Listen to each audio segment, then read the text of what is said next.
નમસ્કાર મિત્રો, કેમ છો બધા? આરોગ્યમ સિરીઝ એપિસોડ 1 ની અંદર આપ સૌનું હું હાર્દિક સ્વાગત કરું છું. હું ડૉક્ટર ખંજન લાઠિયા. મારા તરફથી દરેકને જય શ્રી કૃષ્ણ. આપણે જેમ ગઈ વખતે વાત થઈ હતી કે આવનારા ભવિષ્યની અંદર જે કંઈ પણ રોગ આવે છે એમને આપણે ડિટેક્ટ કરીને કઈ રીતે આપણે ઝીરો કરી શકીએ કે જેથી એ રોગ આપણને થાય જ નહીં. તો આવી એક વ્યવસ્થિત એક સિરીઝ આપણે લોન્ચ કરવા જઈ રહ્યા છીએ. અને આજના દિવસનો જે ટોપિક છે એ ટોપિક એ છે કે ખાવા પીવાથી લઈને કઈ રીતે આપણે છેલ્લા આવતા 2 મહિનાની અંદર જે રોગ ઊભા થવાના છે એને આપણે ઝીરો કરી શકીએ. હવે 2 મહિનાની અંદર જે રોગ ઊભા થવાના છે એનું લિસ્ટ કયું કયું છે તો કે સ્કિનને લઈને રોગ થવાના છે આવતા 2 મહિનાની અંદર. તેન પાઇલ્સમાં વધારો થશે. સ્કિનમાં જે બગાડો થવાનો છે એનું મૂળ રીઝન એ છે કે લોહીનો પણ જે વિકાર જે છે એ હદ સુધી વધવાનો છે. તો આ જે બધા પ્રોબ્લેમ છે, બધા પ્રોબ્લેમને ઝીરો કરવા માટે આપણી પાસે એક મોટું સમાધાન છે. એ જે તમને ગમતું સમાધાન છે અને કદાચ તમને એમ થશે કે ભાઈ આ વસ્તુ બંધ કરવાથી આપણે આ વર્ષ આખું ફેલ જશે, એવી માનસિકતા પણ આપણી હશે. અને એ છે આપણે ફળોની અંદર કેરી. કેરી આ વખતે જે કંઈ પણ લોકો ખાશે એમને મેં જે કીધેલા છે એ બધા પ્રોબ્લેમ થવાની પૂરેપૂરી સંભાવનાઓ ભરપેટ છે. હવે એનું રીઝન શું છે? એનું રીઝન એ છે કે ગયા વર્ષ અને એમના આગળના વર્ષે 2022ની અંદર વાવાઝોડું આવ્યું હતું, વરસાદ ધોમ આવ્યો હતો અને એના લીધે કેરીનો જે પાક છે મોસ્ટલી ઓછો થઈ ગયો હતો. એમના પછીની અંદર 2023ની અંદર વરસાદ પડ્યો હતો, એમના લીધે કેરીનો પાક ડાઉન થવા લાગ્યો હતો, જે પાક છે એ બગડવા લાગ્યો હતો અને એ કેરીની અંદર એસિડ જમા થવા લાગ્યું હતું.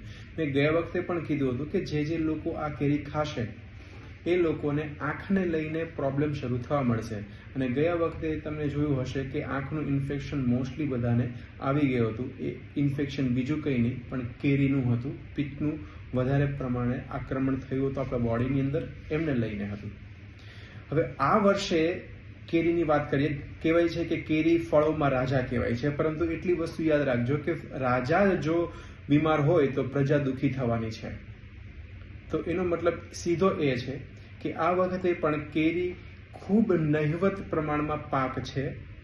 તો આ ઓછો પાક એટલા માટે છે કે જમીન દૂષિત થઈ ગઈ છે અને મોસ્ટલી કલ્ટાર વગર કેરી પાકતી નથી. કલ્ટાર દેટ મીન્સ કે મૂળની અંદર કાર્બન ને લઈને આખું એક કેમિકલ આવે છે. એ કેમિકલ નાખીએ તો કેરીનું પ્રમાણ વધે છે, રાઈટ? તો જો આવી કેરી ખાવી અને કાર્સિનોજેનિક સેલ્સ ઊભા કરવા, જે કહેવાય કેન્સરસ સેલ્સ ઊભા કરવા, કેન્સર થવાની સંભાવનાઓ લાવવી, ખાવાથી તરત કેન્સર ન થાય પણ ધીમે ધીમે આનું જે પ્રમાણ જે છે શરીરની અંદર વધવા લાગે તો આ એક સંભાવના પૂરેપૂરી છે કે ત્યાં સુધી આપણે જઈ શકીએ ખરા. તો આ બધી વસ્તુ ન થાય એના માટે થોડી આપણે જીભને વિરામ આપીએ અને આપણે આપણા શરીર અને આપણા પરિવારને બચાવી લઈએ. જો આ વર્ષે પણ કેરી નહીં ખાઈએ તો પણ આપણે જીવતા તો રહેવાનું છે અને સારી રીતે જીવતા રહેશું. પણ એ જીભની લોલુપતાને લીધે જો આપણો ખોરાક અંદર કેરીનો જશે તો આ બધા રોગો જે છે, ચામડીને લઈને રોગો, પિત્તને લઈને રોગો, અંદર અલ્સર કોલાઇટિસ યા અલ્સરને લઈને રોગો, આંખને લઈને રોગો, આ બધા પ્રોબ્લેમ થઈ શકે અને પૂરેપૂરી સંભાવનાઓ છે. તો દરેક મિત્રોને મારે એટલી જ વસ્તુ કહેવાની છે કે આ વખતે કેરીથી બચી અને ઉપરથી આ વખતે મોસ્ટલી બધી જગ્યા પર વરસાદ થઈ ગયો છે, ઘણી જગ્યા પર કરા પડ્યા છે. તો જુનાગઢ સાઈડની જે કેરી હતી ખૂબ નહિવત છે અને જે વાપી વલસાડ સાઈડની પણ જે કેરી છે એ આવે છે તો પણ એ કલ્ટારવાળી આવે છે.